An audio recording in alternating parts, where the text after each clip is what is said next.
जी, देसी fan talk में खुशामदीद। हाज़िर हूँ एक हॉकी का ओवरव्यू लेके आज। अ, शायद आपको पता हो कुछ, अब आपको पता होगा, कुछ को नहीं पता होगा। आज मेंस और वुमेन हॉकी जो वर्ल्ड कप जो 2026 में नीदरलैंड्स और बेल्जियम में हो रहा है, उसके ड्रॉस थे और ग्रुप ड्रॉस थे बेसिकली, और कौन से ग्रुप में कौन जाएगा। तो बड़ा इंटरेस्टिंग ड्रॉ हुए।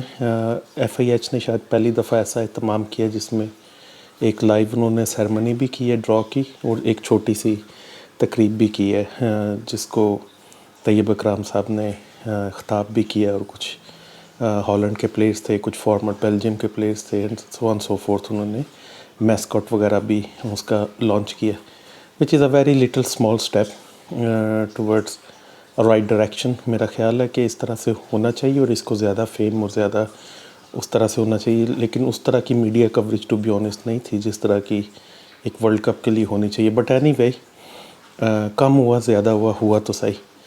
तो मैं आपको बताता हूँ कि ग्रुप पूल ए में जो है वो पूल ए जो है वो पूल ए और पूल डी ये नीदरलैंड्स में खेलेंगे, पूल सी और पूल बी वो बेल्जियम में खेलेंगे।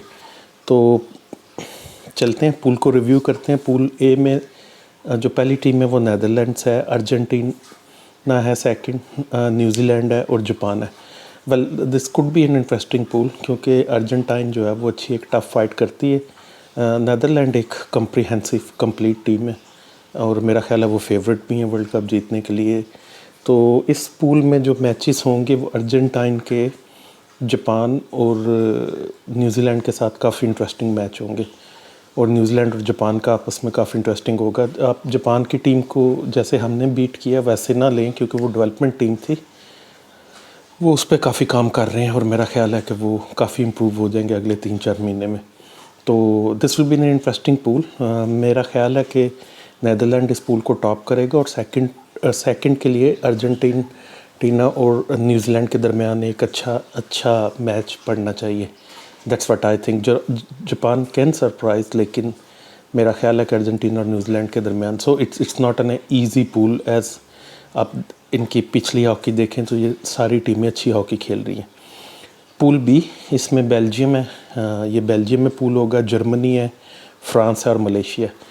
तो अगर आप इसको फॉलो करते हैं तो आपको पता होगा कि फ्रांस ने रिसेंटली भी यूरो नेशन कप हुआ है उसमें भी बड़ा अच्छा परफॉर्म किया, और ओवरऑल वो अच्छा खेल रही है और इम्प्रूव हो रही है। तो मेरा ख्याल है कि ये बहुत ही टफ़ पूल होगा।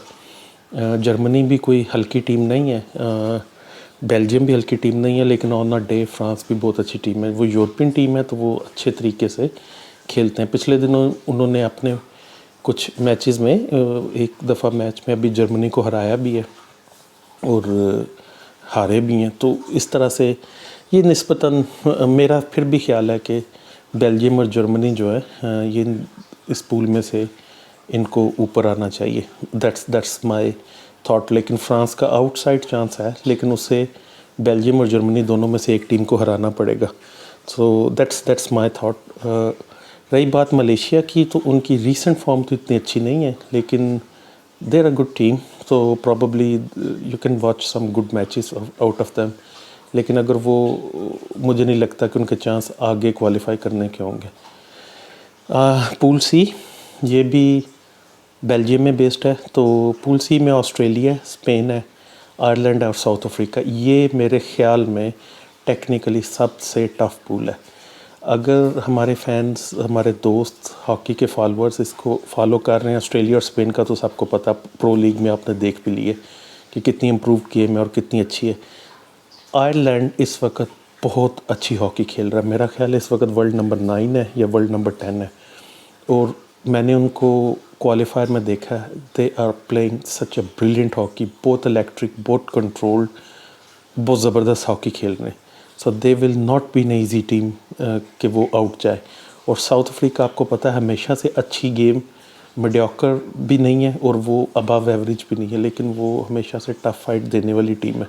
So this group will be very very interesting. अगर आप फॉर्म्स के हिसाब से जाएं तो ऑस्ट्रेलिया, स्पेन और आयरलैंड, इन दोनों, ऑस्ट्रेलिया शायद क्वालिफाई कर जाएगा, स्पेन और आयरलैंड के दरमियान और साउथ अफ्रीका के दरमियान ये ग्रुप होगा और मेरा ख्याल है ये बहुत टाइट फिनिश होगी। मैं मौजूदा इसकी सिचुएशन को अगर देखूं तो मेरा ख्याल है कि जो मौजूदा फॉर्म है उस लिहाज से स्पेन और आयरलैंड के दरमियान जो है वो दोनों में से जो ये वाला मैच जीतेगा वो आगे जाएगा। So it could be in Ireland, it could be Spain, क्योंकि Ireland is playing beautifully at the moment. मैंने उनके सारे मैचेस फॉलो किए। So this will be the most tight group मेरे ख्याल में on paper. On a day कोई भी टीम किसी को भी सरप्राइज़ कर सकती है, आप जानते हैं। बात आई ग्रुप पूल डी की, तो पूल डी में इंग्लैंड है, इंडिया, पाकिस्तान है, हमारा अपना पाकिस्तान इसमें है और वेल्स है। अब ये पूल बहुत इंटरेस्टिंग है क्योंकि इंग्लैंड तो आपको लग रहा है कि क्लियरली एक टीम होगी और इंडिया के आउट चांसेस हैं दूसरी टीम होने के, लेकिन पिछले कई अरसे से इंडिया इतना अच्छा नहीं खेल रही और उसकी रेट जो मैन की जो उसकी स्टैंडिंग है वो भी डाउन आई है। मेरा ख्याल वर्ल्ड नंबर 8 है इस वक्त इंडिया, आयरलैंड से एक नंबर ऊपर है या इस तरह से है कुछ इंडिया के। तो पाकिस्तान टफ़ फाइट खेल रहे हैं लड़कों को, अगर तैयारी अच्छी मिल जाए, जो कि मुझे कभी उम्मीद होती है कभी नहीं होती, क्योंकि कभी PHF कहती है कि हम इंतज़ाम कर रहे हैं, लेकिन कभी कहते हैं कि जी बहुत ज़्यादा पैसे मांग रहा फ़ॉरेन कोच तो अब नहीं हो सकता। मे बी ट्रेनर वो शायद अरेंज कर लें या कोई एक आध बंदा अरेंज कर ले। अगर वो ट्रेनर भी अरेंज कर लें, फ़िज़िकल स्ट्रेंथ ट्रेनर, तो शायद हमें थोड़ा सा कोई फ़र्क पड़ जाए। वेल्स इज़ प्लेइंग गुड, मैंने उनके मैचेस फॉलो किए हैं जो ये क्वालिफायर ग्रुप चिली में हुआ है, तो वो भी अच्छा खेल रहे हैं। वो भी इंग्लिश स्टाइल में खेलते हैं, मैच को वो मैन टू मैन मार्क करते हैं। और जो चीज़ उनकी में अच्छी है वेल्स में कि वो मैच के दरमियान में 2-3 स्ट्रेटजीज़ करते हैं, यानी कि मैच पूरा एक फॉर्मेशन पे नहीं खेलते और मैच के दौरान में अचानक वो फॉर्मेशन चेंज कर जाते हैं, जिससे उनको कभी नुकसान भी होता है लेकिन कभी वो सरप्राइज़ भी करते हैं टीमों को। तो it will be interesting pool. हमारा पूल निस्बतन बाकी पूल से थोड़ा कम सख्त है, क्योंकि जो अगर हम पाकिस्तान इंडिया का मैच देखें तो every match is a new match. अगर हम वेल्स को देखें, हम वेल्स को हरा सकते हैं। और मैं ये आपको बताऊं कि अगर हम फाइनल, जैसी टीम इंग्लैंड की ये अभी फाइनल खेली है पाकिस्तान के साथ वर्ल्ड कप क्वालिफायर में, अगर ये टीम थोड़ी सी मेहनत की जाए तो डेफिनेटली पाकिस्तान इस टीम को पकड़ सकता है। ये इतना ब्रिलियंट नहीं खेली जितना ब्रिलियंट मतलब 4-1 से हम लोगों ने वो किया। हम लोग इसको काफ़ी पकड़ सकते थे, लेकिन that will be the outside chance. हमारा मेन मैच, हमारा तो हर मैच ही सख्त मैच होगा। I be very honest with you, हमें वेल्स को हरा के इंडिया को भी हराना पड़ेगा और फिर ही हम आगे क्वालिफाई कर सकते हैं, लेकिन रियलिस्टिक चांस है। जो हमारे फ़ायदे की बात है वो ये है कि अभी हमने प्रो लीग में 2 मैच बेल्जियम के ख़िलाफ़ खेलने हैं, 2 मैच हमने स्पेन के ख़िलाफ़ खेलने हैं, 2 इंडिया के ख़िलाफ़ हमने खेलने हैं, 2 इंग्लैंड के ख़िलाफ़ खेलने। So will have 8 international matches, enough of matches कि हम इसको प्रिपेयर कर सकें। लड़के अभी लीग में बिजी हैं, कैंप लग जाएगा, कैंप में ट्रेनिंग होगी। So I think they if they work hard, हम लोग क्वार्टर फाइनल भी क्वालिफाई कर लें। So then you never know, once Pakistan की फॉर्म वापस आ जाए, अच्छे तरीके से लड़के खेलें, हॉकी को संभाल के खेलें, तो I mean there are chances.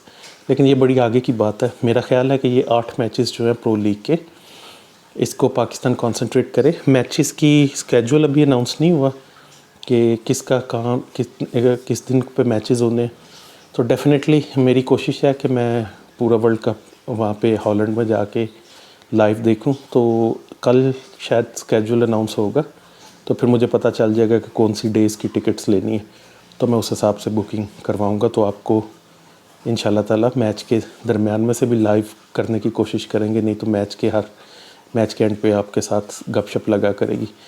So that's the situation. जो इन लोगों ने होपफुली कि वर्ल्ड कप अच्छा हो। आपको पता है कि हॉलैंड वाले जो हैं वो वैसे तो हॉकी को बहुत ज़्यादा प्यार करते हैं। सो होपफुली कि वो अच्छा ऑर्गेनाइज करेंगे। और एक मज़े की बात मैं आपको बताऊं, आज मुझे भी, पहले मुझे पता था, माइंड से निकल गया और फिर कभी डिस्कस नहीं हुआ, लेकिन आज मुझे वो दोबारा रिमाइंड हुआ जब मैं वो सेरेमनी देख रहा था लाइव। आपको पता है कि वर्ल्ड नंबर 1 होने के बावजूद भी कभी वर्ल्ड नंबर 1, वर्ल्ड नंबर 2 कितनी अचीवमेंट्स बेल्जियम ने की हैं। तो पहला प्रॉपर हॉकी स्टेडियम जो है बेल्जियम का अब बना है, वो नया बना है उनका, और इसमें वो प्रो लीग के मैचेस होंगे और उसके बाद वो वेल्स वगैरह, ये वेल्स के कह रहा हूँ, वर्ल्ड कप के मैचेस होंगे। सो जस्ट इमेजिन कि एक प्रॉपर हॉकी स्टेडियम ना होने के बावजूद भी उन्होंने वर्ल्ड को डोमिनेट किया रिसेंट ईयर्स में। इट ऑल डिपेंड्स आपकी फैसिलिटीज़, उनकी एकेडमीज़, और कर क्या रहे हैं वो। जो उन्होंने 2 पिचेस बिछाई हैं, वो पिचेस बाद में उनकी एकेडमी में चेंज हो जाएंगी। तो आप देख लें कि इसको वो अपनी ट्रेनिंग एकेडमी में चेंज कर देंगे, या हाई परफॉर्मेंस एकेडमी कह लें या कुछ कह लें।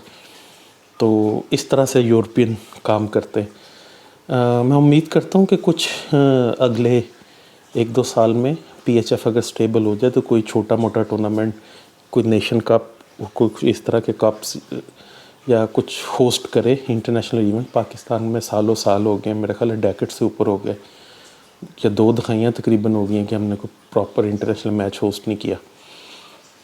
तो मैं वीडियो भी इसी बात पे ख़त्म करता हूँ और इसी उम्मीद पे ख़त्म करता हूँ कि PHF भी थोड़े से इक़दाम करे। पाकिस्तान के पास दुनिया का सबसे बड़ा हॉकी स्टेडियम मौजूद है, तो होपफुली कि PHF इस मामले को अब स्केड्यूल के बाद जो है वो ज़्यादा सीरियस ले और कुछ ना कुछ इंतज़ाम पाकिस्तान के लिए करे और पाकिस्तान बेहतर परफॉर्म करे वर्ल्ड कप के लिए। लेकिन रियलिस्टिक चांस है कि हम एटलीस्ट क्वार्टर फाइनल तक जा सकते हैं।